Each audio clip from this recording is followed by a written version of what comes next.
We've lost Internet? Your StreamYard account has lost your Facebook account. Reconnect. No, Resilient Realtor. Okay. Well, just jump in. I've been having some technical difficulties. So if you are joining, I see one person so far on, but if you're joining us on Facebook, drop a comment in here because, oh, good. Someone said hello. Oh, okay. Now I see you guys coming in. I'm starting to think this class is cursed because I tried to teach this class earlier in the quarter and the internet for my whole building went down. So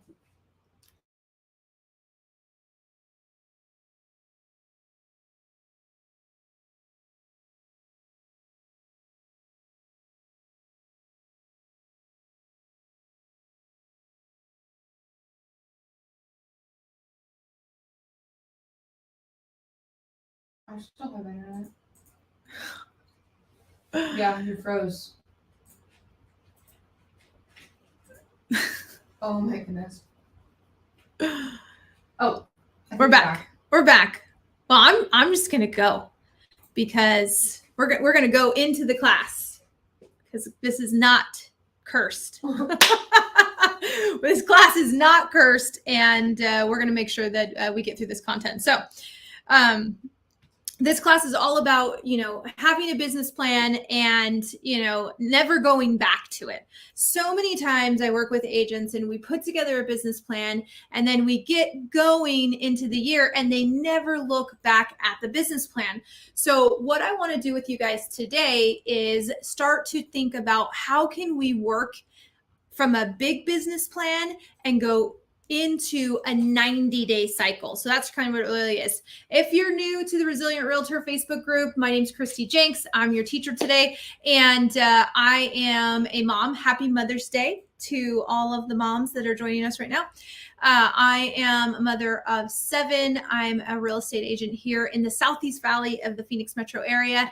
And I have a team. And one of the reasons that I teach these classes is because I love to give back to my fellow agents, but I'm also looking for people who want to join my team. So if you're here in the Valley and you are looking for some coaching and some help, I would love to be your partner. The resources for today, and this is going to be important because we're going to be working off a spreadsheet. The resources are going to be found at bighelpertraining.com. And it's just a Google Doc. So you're going to want to, I have no volume. Will this be recorded? Yes, this is being recorded. Someone else let me know if there is volume. Monica's joining from LinkedIn. That's awesome. So, you're going to want to cut and paste that Google Sheet into your own so that you can start to work with the numbers. And I always recommend that if you want me to look at something, shoot me an email, Christy at bighelpergroup.com. I'm happy to look at it and give you some feedback because working in a 90-day cycle is going to be something that's new for you. And we're going to kind of get into that. So basically, we all know what it's like. I mean, think about the last time you opened up an escrow, how you thought it was going to go, right? Down here, this is what you thought was going to happen. And then this is what actually happened.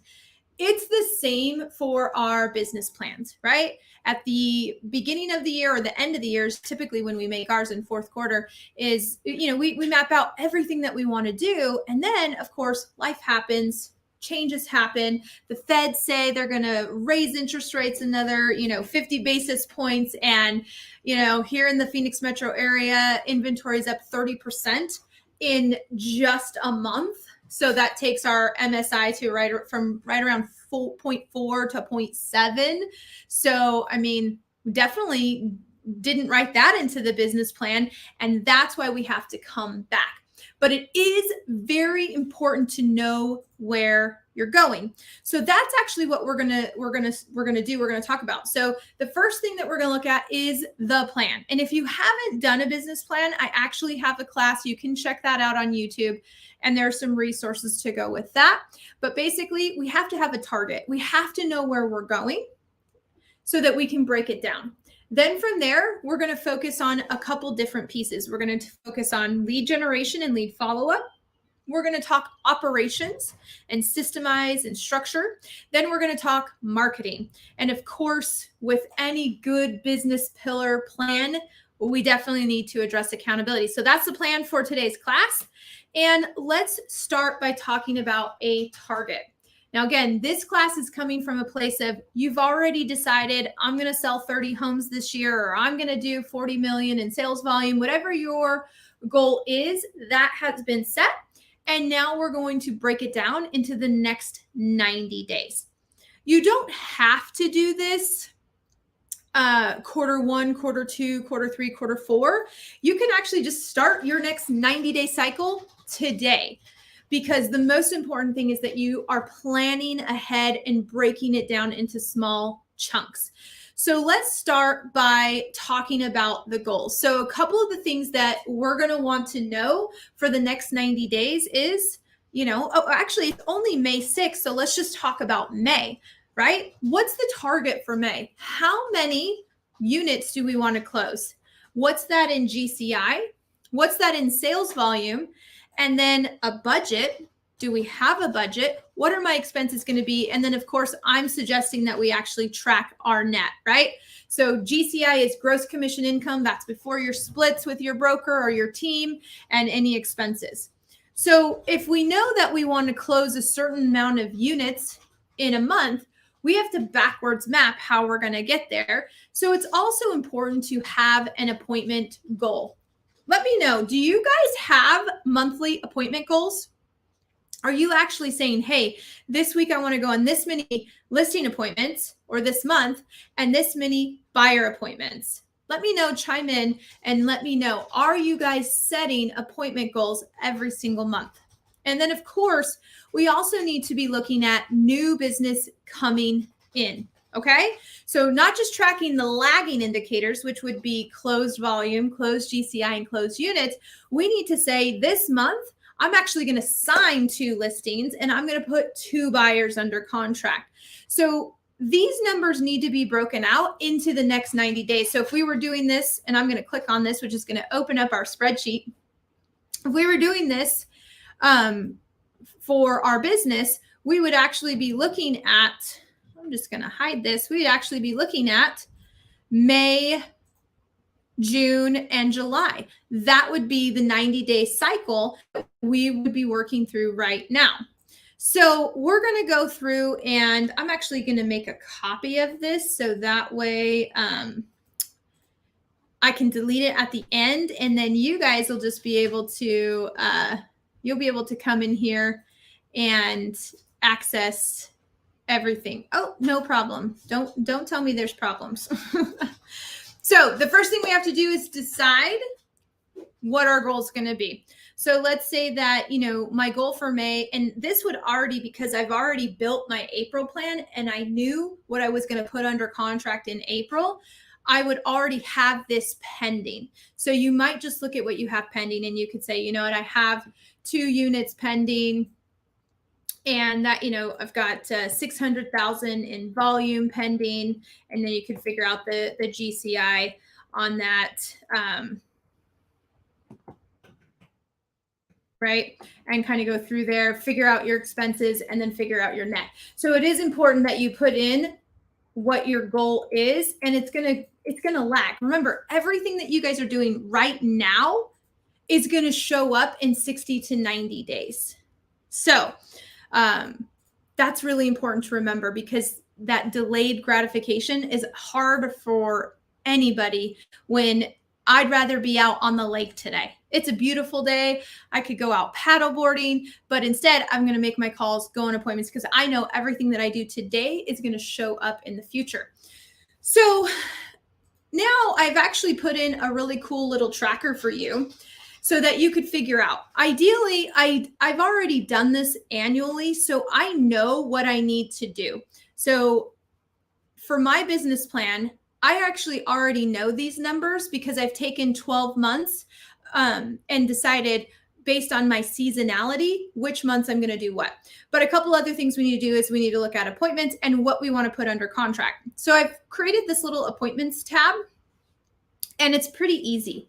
All you have to do is enter in how many buyer closings that you want to have, right? So if you want to have 15 buyer closings and you want to have, say, 10 listing closings, and if you sign 75% of the listings that you go on, so you go on a listing appointment and you sign 75% of the time, so you can change these percentages. If you're a newer agent, your percentages are going to be lower. If you're a seasoned agent, your percentages might be higher. If you're working predominantly expired listings, your percentage might be lower. How do you know those numbers? Well, you track, right? You track them. So it's really important. And then, of course, 75% of the listings. And honestly, right now, it's more like 100% of the listings. But we know that some things are changing. So I would change that to, 90% of the listings that you sign are going to get to the closing table. Now, buyers is a different story. You're going to go through a lot of buyers because even right now, some buyers are being priced out of the market, or you go on that first time buyer appointment and then they're not qualified. You know what I mean? There's a lot of reasons that you would go on a buyer appointment and it wouldn't end up in a closing. So those are just some percentages that you can work with. And now it's going to tell you the number of listing appointments you need to go on to hit that goal. So I need to go on 15 listing appointments in order to hit my 10 listings. Now, I also know that I need to do that in 11 months. So I'm just going to go 15 divided by 11, which is going to be 1.3. So my goal, if I come back over here, my goal is going to be 2 listing appointments, right? Because I know it's just right under. So I need to go on 2 listing appointments every single month. And if I'm expecting May to be bigger, it may be even more, right? Depending on my seasonality, because I'm not pacing at 1 a month, but so I'm just kind of backwards mapping. I need to go on 45 buyer appointments. So I'm just going to go 45 divided by 11 months, right? Because I need to do that to hit my goal in 11 months.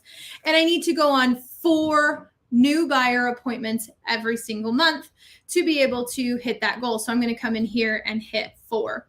Then, of course, I would do the same thing with my other goals based on my total units that I want to do. I would actually come back and pick these numbers and divide them by 11 so that I could be on pace. So at a minimum, I definitely want to go on 2 listing appointments. I know I'm going to sign 1 of them. And out of 4 new buyer appointments, I'm hoping to get 2 buyers under contract. And a couple things to remember is that these things roll over. When it comes into July, I may actually sign a listing that I went on the appointment in May. Every time I go on an appointment, it may be that they are 2 months, they may be 1 month out from selling, but it typically, that's why I say everything you're doing now is going to push forward 60, 90 days. And so you're constantly building upon the appointments that you went on in the previous months. So that's the first thing. It's really important to get clear on these numbers because without the numbers, you can't backwards map the activities. So again, we took the big business plan, right? Which I think I did something like 35 units or something like that. And then we broke it down month by month. We figured out how many appointments we need to go on each month to be able to get the contracts that we need. Now we're going to talk about what it is that we actually need to do. And so this is the part of, what are we doing? There we go. So now we're going to talk about the lead generation and the lead follow-up. I start here because this is the most important part. If an agent is stuck working on marketing, does marketing matter? Absolutely. Marketing is important. But if they're not doing lead generation and lead follow-up, they're not going to build a pipeline. They have to be looking to add new people to their database of, prospective buyers and sellers every single week. And so that's why we're going to start with lead generation and lead follow-up. And in my opinion, you need to get specific, right? Because if you have fuzzy goals, you're going to get fuzzy results. So you do need to be specific. And let's go back to the spreadsheet and let's talk about this section. let's talk about, I'm going to make this a little bit bigger for you guys so it's easier to see. Okay, perfect. So in this next section, now we know the numbers, right? So we want to go on 2 listing appointments. We want to go on 4 buyer appointments, and we want to sign 1 new listing, and we want to put 2 buyers under contract. Those are some of the basic numbers of what we're dealing with. So now we have to decide, what is it that we are actually going to do in May to get these listing appointments, right? So I wrote down 1 through 4. I've seen this done a couple different ways. And in my opinion, I don't care how you get there as long as you get there. You can do it by week, and you could be specific, right? So this is the first week of May, and you could say, in the first week of May, I'm going to do 5 hours of lead follow-up, followed by 5 hours of calling expireds, 2 hours of circle prospecting, and an open house. Then you could say week 2, I'm going to do 5 hours of lead generation, 5 hours of lead follow-up, but I'm not doing an open house. Or you can pick it by lead pillar. Again, I don't care how you do it, as long as you know that come next Monday, I know what I'm doing between Monday and Sunday when it comes to how I'm going to get these listing appointments. So the first thing I would say is everybody needs to spend some time on their past clients in their sphere of influence. If you are a brand new agent, or if you're someone like Monica who is in a different industry and is thinking of transitioning, that's a perfect opportunity for you to start to build this list of past, well, they wouldn't be past clients, but of people who know, like, and trust you and would probably use you. So at a minimum, you're going to spend 1 hour a week working on building your sphere. And if you're already in production and you're already an agent, you're going to spend probably 2 hours a week either building or nurturing, right? So what are some of the things that you would do in this block of, we're going to call it past clients and sphere of influence? You know, what you would be doing on there is, that could be CMAs, right? It's definitely calls. It's definitely face-to-face appointments, right? And you would decide for the month of May, what is my goal? And that's why I say get specific. I believe that, what did I do?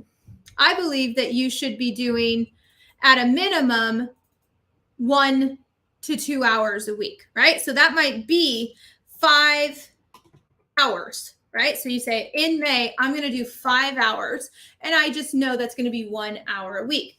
And then I'm going to do 1 lunch appointment a week. So then I'm going to do 4, and I call it face-to-face, where you meet with those people. Then I'm going to do a CMA a day. So I'm looking to do 20 CMAs for this group of people. This is how I'm getting specific on a lead pillar, but also how am I going to get these listing appointments and these buyer appointments, right? So outside of your sphere of influence and your past clients, we've got to look at lead follow-up. At a minimum, you're going to be doing lead follow-up somewhere between 3 to 5 hours a week. So again, if you've been in production a while, you've got actually quite a bit of lead follow-up. If you're newer to the business, you may not have that much lead follow-up. So in the absence of lead follow-up, what do? You go find more leads, right? So you would increase your lead generation if you didn't have a lot of lead follow-up. So those are 2 things that I would expect to see in every 90-day plan that then rolls into a weekly plan. How many hours of lead follow-up? How many hours of working my sphere? And then we get to decide what kind of lead generation we're going to do. Again, I'm going to go back to my business plan and say, where was I planning on getting this business? Let's just pretend that part of my business was coming from open houses, right? Open houses are a great source of business, especially for new agents, because they're free. And most people convert better in person. In fact, NAR has a really great study. I want to say you're like 70% more likely to convert at an open house than, say, on a cold call, because people are just more comfortable face-to-face interaction. I've also coached a lot of agents that feel like open houses are a great source because people are coming to you then versus say door knocking where you're going to them. But for today's sake, we'll say we're going to do open houses. So, if I have a goal to close 5 deals from open houses, then I'm probably doing a minimum of 1 to 2 open houses. I'm also going to look at what listings did I sign in April, right? So if I've got a listing that's launching in May, then I already know I'm going to be doing an open house. Is it 1 open house? Is it 2 open houses? That'll kind of depend on what's going on, right?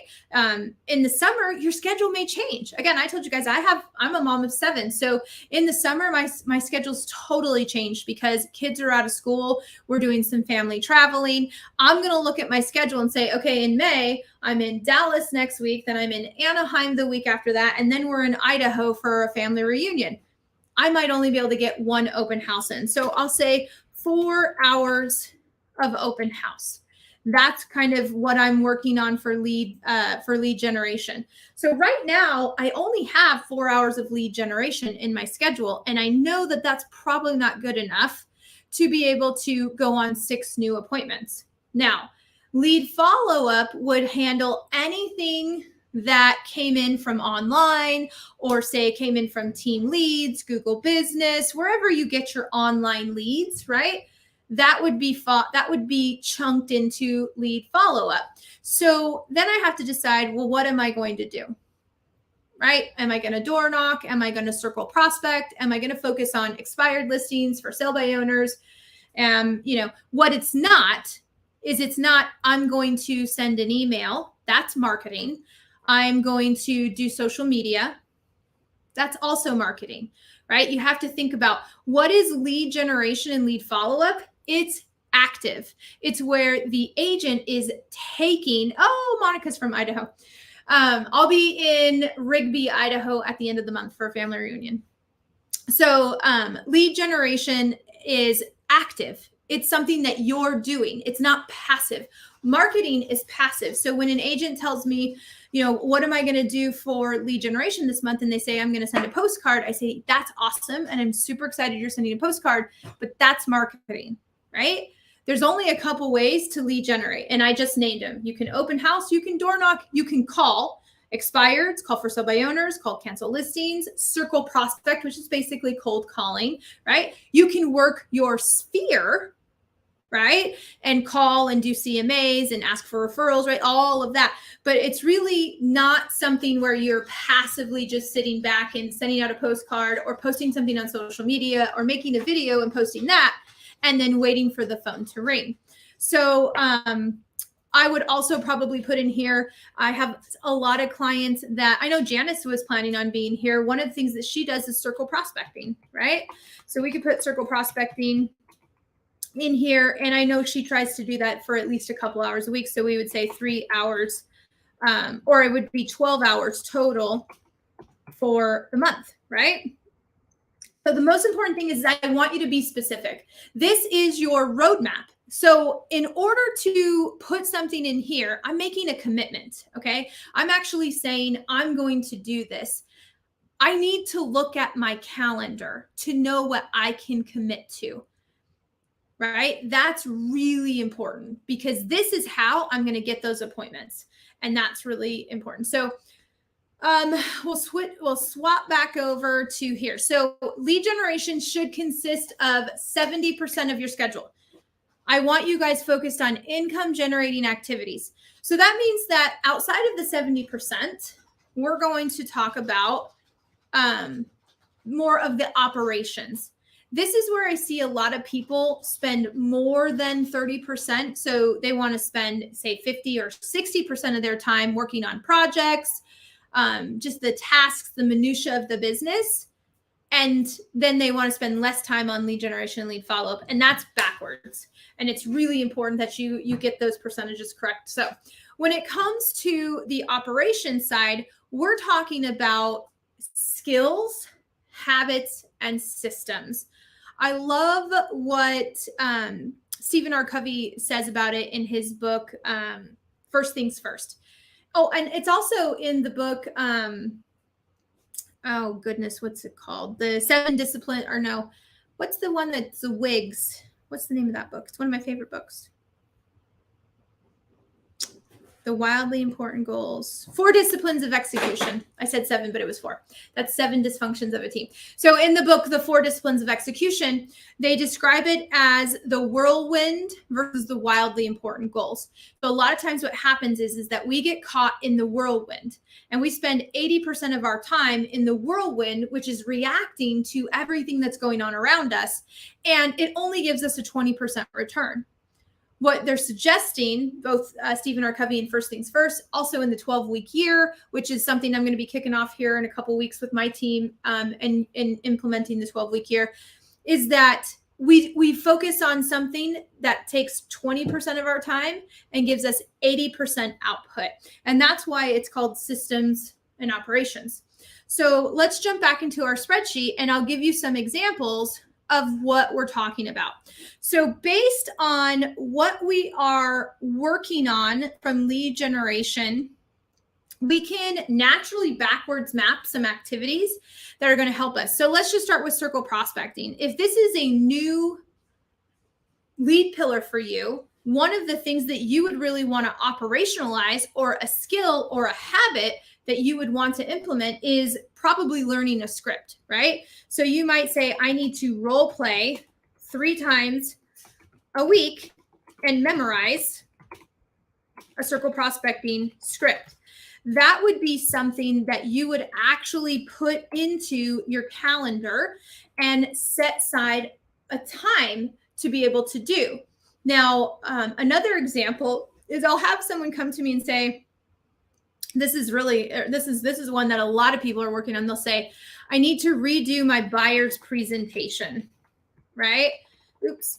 I need to redo my buyer's presentation. And I'll say, okay, that's a big project. So we need to like map that out into week 1, 2, 3, and 4. So week 1, I want to go through my old buyer's presentation, mock it up, and research and maybe look at some other ones. Week 2, I want to grab the images and any graphics that I want. Week 3, I send it off to the designer. Week 4, ideally, we're doing revisions, and then we're having them printed. So when you're going to do a big project, you're probably going to have like 1A, 1B, right? You're going to have multiple steps to that.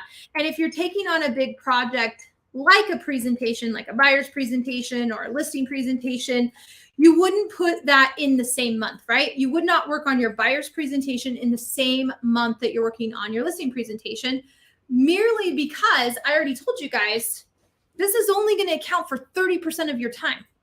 The vast majority of your time is spent on lead generation and lead follow-up. So you have a finite amount of time that you're going to devote to this.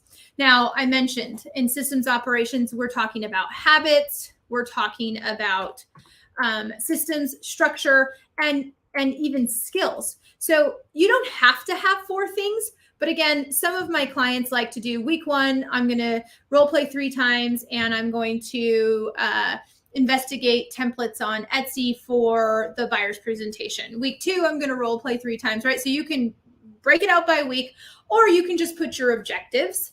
And I would not recommend that you have more than 1 big project. If you had a smaller project, you could put that in there. You might also, so this is another example, is you could say, you know what I really need to do is I need to build a standard operating procedure or an SOP for a buyer under contract. One of my great coaching clients in Texas, that's one of the things that she's dealing with right now. She's got 4 buyers under contract, and she doesn't have a transaction coordinator helping her, and she's having redundancy in what she's doing. And so one of the first things we have to do is put together a checklist of when a buyer goes under contract, here's what we do from start to finish, and here's all the supporting documents. A couple things. So this is one of those things where if you carved out time to put together a checklist or a process for, say, a buyer under contract, or when you get a listing signed, or when a listing goes under contract, that's something that's going to pay a huge dividend, because once it's done, you can use it again and again, and it reduces the amount of time that you spend in minutia. And it also sets you up so that when you do reach a certain threshold, you could bring on, say, a transaction coordinator or an assistant and hand them, hey, here's how we do it at ABC Realty, right? This is how you do it. And that's super important. So again, we're going to be very realistic with our time though, and we're not going to overcommit to the projects that we're going to put in here. We're going to put a skill perhaps, or maybe even a habit that you really want to work on.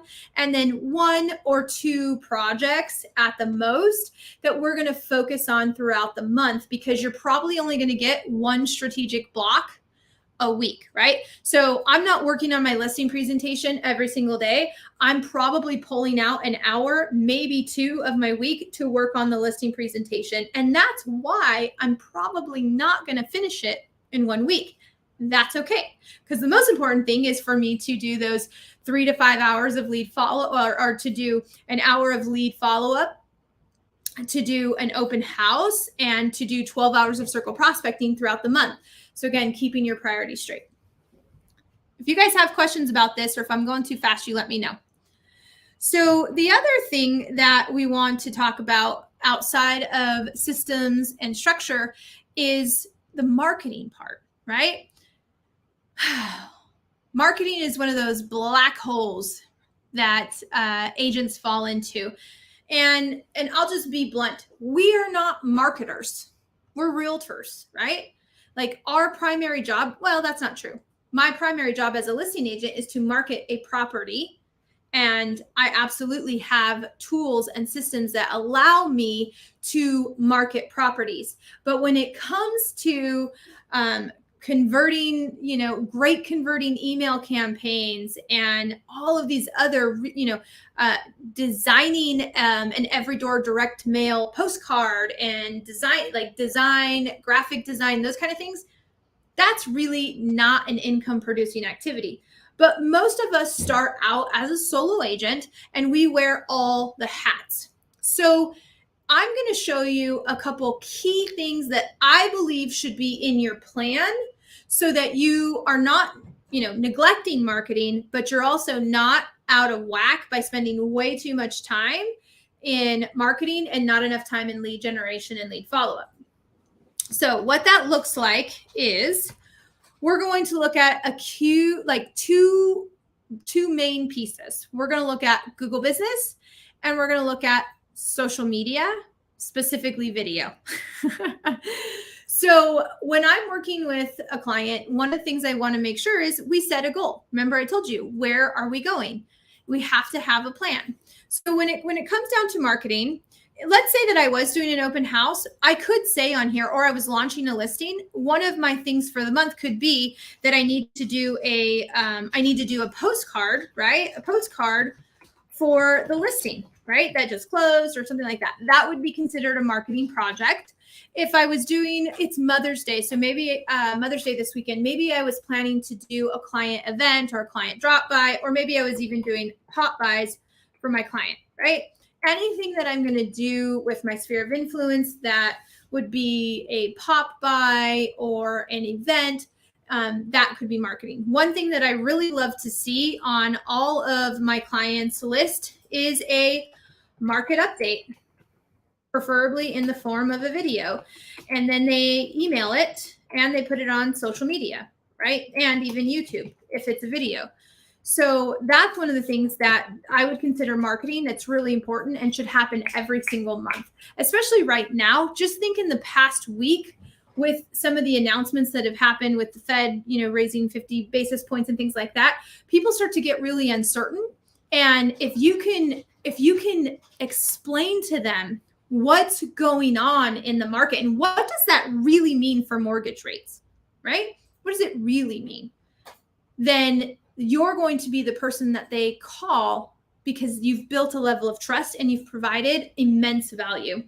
So You could have a couple marketing projects on here, and that's really important because then you're going to backwards map that into your schedule. As you backwards map that into your schedule, you know, well, I need to get someone to design a postcard, or I need to reach out to my graphic designer or my title company or my lender partner, whoever does your designs for you. And if I'm doing it next weekend, I probably need to get them printed by Wednesday, right? Like that all comes back into your schedule. And that's why we put it on the 30-day plan. Now, Google Business, if you do not have a Google Business page, you need to get on that right away. It's very, very important. And you're missing a huge opportunity of free marketing with Google Business.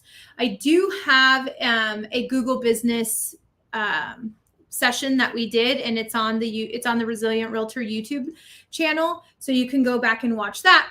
But it's important that we have just a couple goals, right? Because again, I don't need you doing Google Business ad hoc every single day, getting distracted from making your calls, but we do need to figure out how many posts do we want to do, right?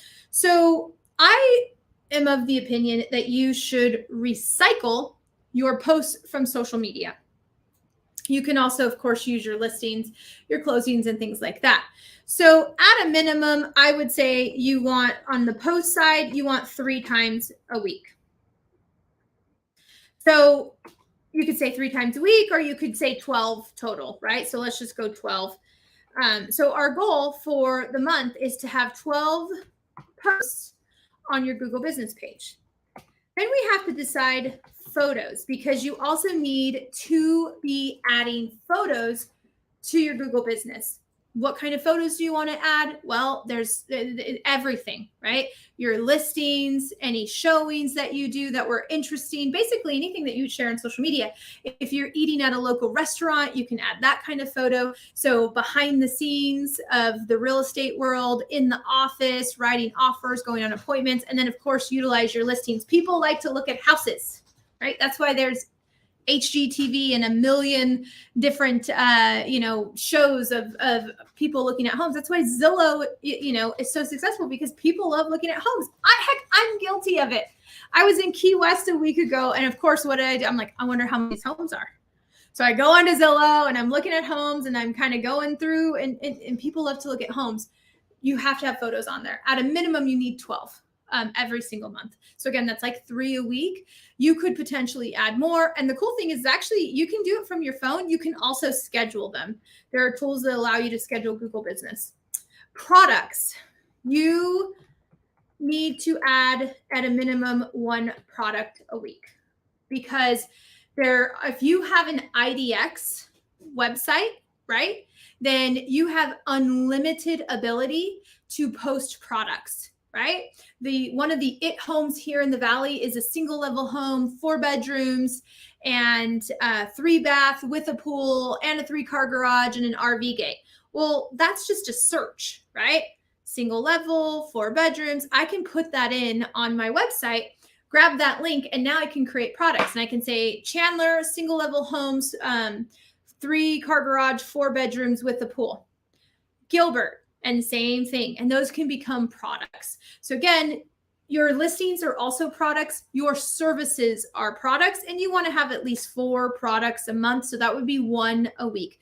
You're probably going to have a Google Business block once a week, where you either schedule or you're posting some of this out. Reviews, you should have a goal for reviews. The more reviews, the better. So what's your goal? If you don't have a goal, then you could go a month and not get another review. You know what I mean? So it's really important that you've got a goal. Maybe your goal is to get 1 review a week. That would be amazing, right? And just keep building. And then, of course, there's questions. And again, I'm of the opinion, let's keep it easy. And if you just scheduled a Google Business block, you could easily do 1 question a week, and that would not be, taking too much time. These are like a minimum standard, in my opinion, to keep your Google Business page growing in the right direction, so that you can actually start getting business off of it for free. So that's why I took so much time to talk about that. Now, social media. Social media is also one of those things that you can take a lot of time, you know what I mean? And I would just say, figure out what your goal, short form video, how many do you want to do? right? Short form is anything under a minute. So I actually am shooting for short form video after this class, and I only shoot once a month. And I think I prepared 36 short form videos. And that's what I'm going to do. Now, my goal is actually just to be able to have 3 a week, but I must have had like a lot of caffeine or something, and the ideas were just flowing. So I'm going to go ahead and shoot as many as I can fit in an hour. So I have an hour with my videographer, and I'm going to go through as many as I can. Hopefully I get through all 36. But at a minimum, I'm looking to do 12 short form videos a month. Then you have to say, well, am I going to do any long form videos? At a minimum, you're going to do 1 because that's going to be your market update, right? And if you want to do more long form, like maybe you've got a listing, something like that, absolutely appropriate. And then you have to decide again, post. So, at a minimum 12, that would be 3 times a week. And then stories, you want to be doing at least 3. Like I've heard you should always have a story, you know what I mean? But set a goal for yourself. And now we've got something that we can engineer back into our schedule. And this, in essence, became our 30-day plan. Now, with absolute clarity, I know what I'm doing for lead generation and lead follow-up. I know what I'm working on in terms of my skills, my scripts, my strategies. I even have a goal of what I'm doing for video and social media and all those other aspects of my business. So it takes a little bit of time, but where most people fall apart is in the execution. So let's talk a little bit about execution.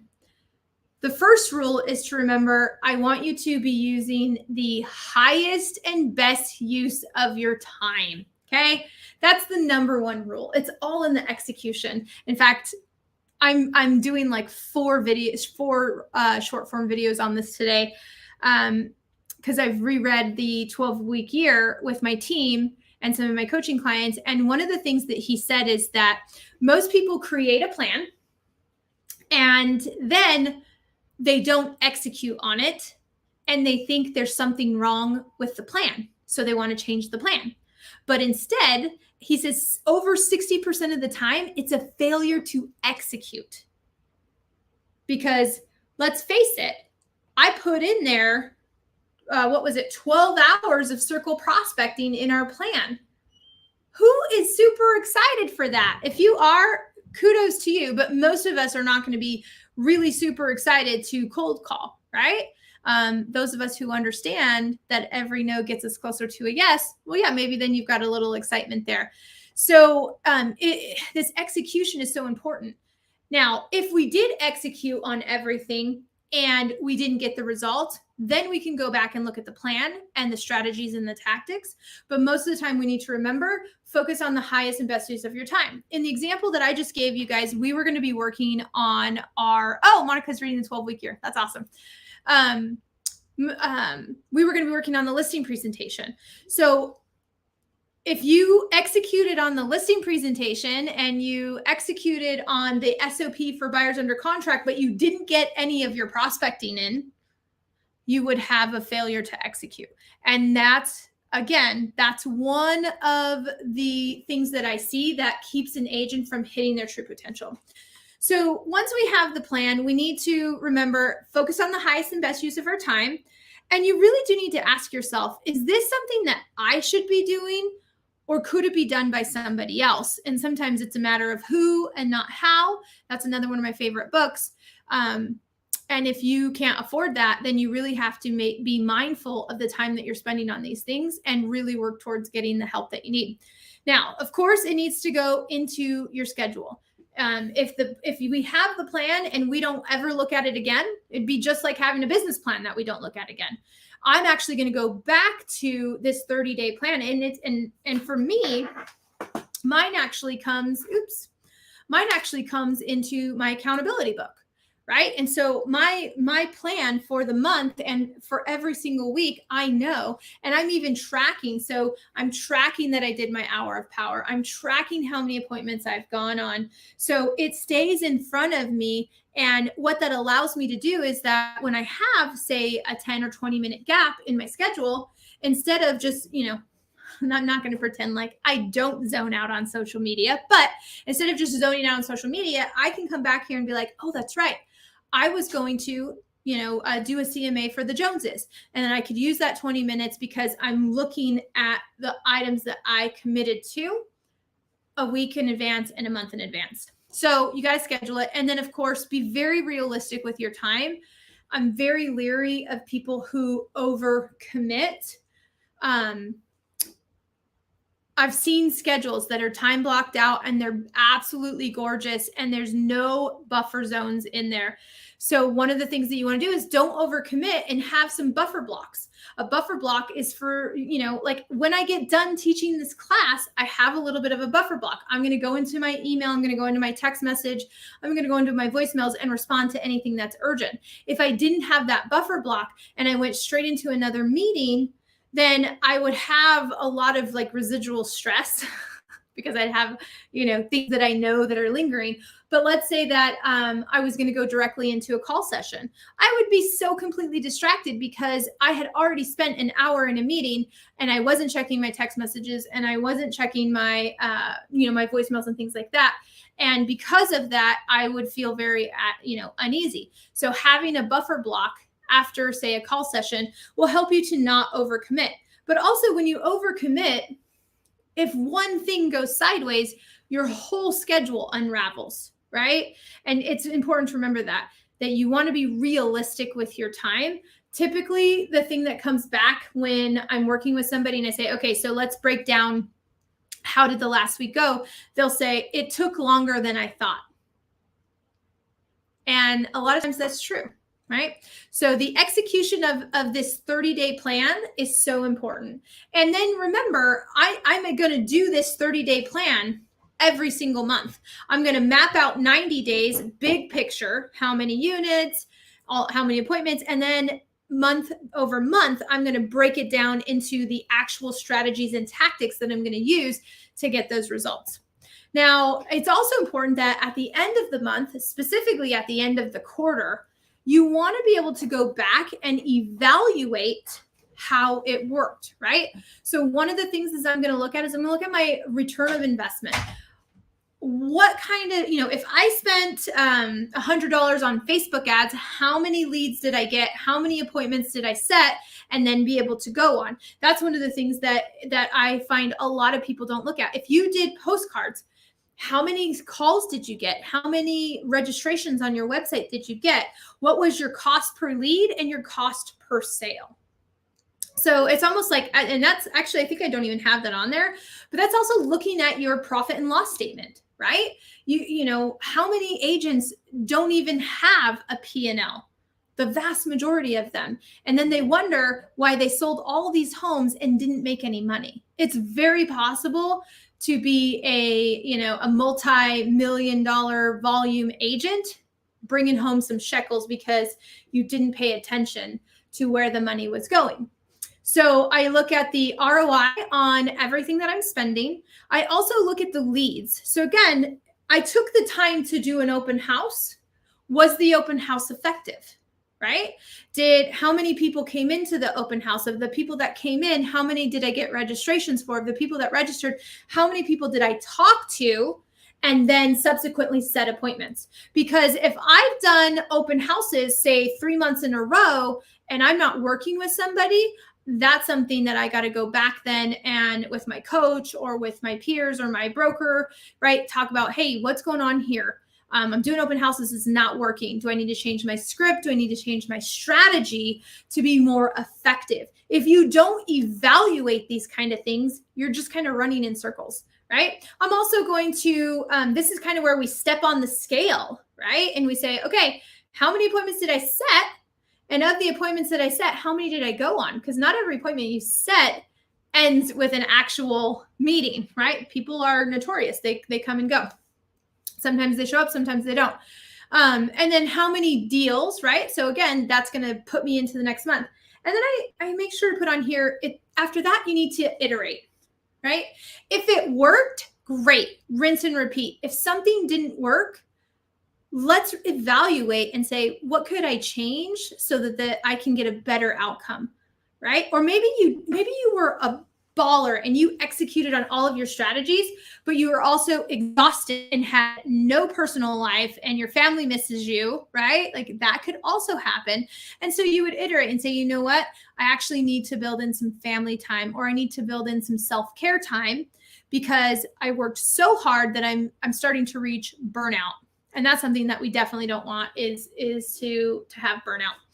So remember, you're going to have access to this Google Sheet in the resources, and I'll put the link up here in a minute. But you got to have a target. What is the plan? Where are we going, right? And then we focus on lead generation and follow-up, support the lead gen through systems and structure. Then we don't neglect marketing. We have a couple key goals that we want to hit to maintain, and just being an agent in 2022 requires us to have a Google business profile, to have a social media account, and to be present on social media, whether you like it or not. And then after marketing, we're going to come back and we are going to evaluate. That's the accountability, right? That's facing the facts. I either hit my goals or I didn't hit my goals. And if I didn't hit my goals, was it because I didn't execute, or was it because it just, I wasn't effective? Again, over 60% of the time, I find it's failure to execute that is the issue and not the plan. But if you don't have that monthly check-in, then you could be, I've been guilty of it myself, thinking, oh my gosh, I worked so much this week. And then when I go back and I look at what I actually did and how much time was wasted because I wasn't on task, well, that's a different story. So my favorite, I'm going to end the class with my favorite quote from Jim Rohn. He says, if you really want to do something, you will find a way. And if you don't, you'll find an excuse. And that's how I look at these business plans and then these quarterly plans broken down into a 30-day cycle, is that when you have crystal clarity on what it is that you need to do, instead of being pulled in so many different directions, you're going to execute better and you'll have less excuses because you know what you're doing and you know where you're going. So the resources are found at bighelpertraining.com, and you'll be able to view that worksheet. Again, you're just going to copy and paste it into your own. And if you want me to look at it or you want some feedback, just reach out, Christy at bighelpergroup.com, or just find me on social media. And then if you're not already subscribed to the Resilient Realtor Facebook group, definitely, because that's where I do at least 2 classes a month. And also our YouTube channel, I drop other additional long form content. So I appreciate you guys being here. Happy Friday. Happy Mother's Day to everybody that joined us. And we'll see you soon. Go sell some houses, you guys.